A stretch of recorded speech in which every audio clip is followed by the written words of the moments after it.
সবাইকে ছেড়ে দিতে নেই, এতে অত্যাচারিত হয়ে যাবেন। প্রতিবাদ, প্রতিরোধ এগুলো দরকার আছে। আর প্রতিবাদ করব বলে হাতে একটা লাঠি নিয়ে তার সঙ্গে লাঠালাঠি শুরু করলাম, সে গালাগাল দিচ্ছে, আমিও গালাগাল দিতে শুরু করলাম। এইভাবে প্রতিবাদ হয় না, প্রতিরোধ হয় না। আমার ক্ষমতা নেই, অথচ আমি গিয়ে দাঁড়ালাম। একটা ব্যাঙ যদি একটা সাপকে প্রতিরোধ করতে যায়, তার ফল কি হবে বুঝতে পারছি। তাহলে শক্তি থাকতে হয়, সেই শক্তি থাকলে প্রতিরোধ প্রতিবাদ সম্ভব। আর যেখানে আমি শক্তিহীন, সেখানে আমার প্রতিবাদের ভাষাটা অন্যরকম হবে। অনেক ছেড়ে দিয়েছি, আত্মীয় পরিজন, আপনজন, প্রতিবেশী শত্রুতা করছে। আপনি নীরবে যত সহ্য করবেন, আপনি তত অত্যাচারিত হবেন, তত অপমানিত হবেন। কেউ আপনার চোখের জলের দাম দেবে না, কাঁদবেন তো কেঁদে যাবেন, জীবনটা এইভাবে কেটে যাবে। আজকে সময় হয়েছে প্রতিবাদ করার। প্রতিবাদের ভাষা আছে, প্রতিরোধের ভাষা আছে।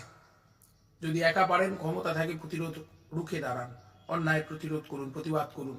আর যদি ক্ষমতা না থাকে, শক্তি সঞ্চয় করুন, মানুষ সঞ্চয় করুন। আপনার পাশে যেন আরো 5 জন থাকে, সেই 5 জন যেন আপনার হয়ে গিয়ে দাঁড়ায় পাশে। আমি বলছি না হিংসা, আমি বলছি না মারামারি, আমি বলছি না ঝগড়ার কথা, কিন্তু একটু সমঝে দিতে হয় মাঝে মাঝে। আপনার পাশে যখন আরো 5টা লোক দাঁড়াবে, আপনার শত্রু আপনি মাথা ঝোঁকাতে বাধ্য হবে, আপনি সে মাথা ঝোঁকাবে, তার ক্ষমতা অলরেডি কমতে থাকবে।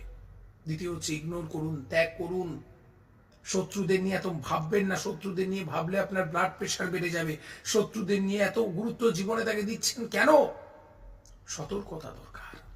হ্যাঁ, সেই শত্রু, সেই সাপ যাতে আপনার ঘরের মধ্যে, মশারির মধ্যে ঢুকে সবল না দিতে পারে, সেই দিকটা ভালো করে তাকিয়ে দিয়ে চলুন আপনার পথে।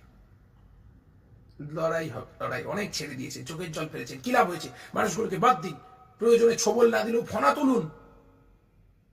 দরকার এগুলোর। আজকে যুগ বদলেছে, আপনি নিজেকে বদলান, এগিয়ে চলুন।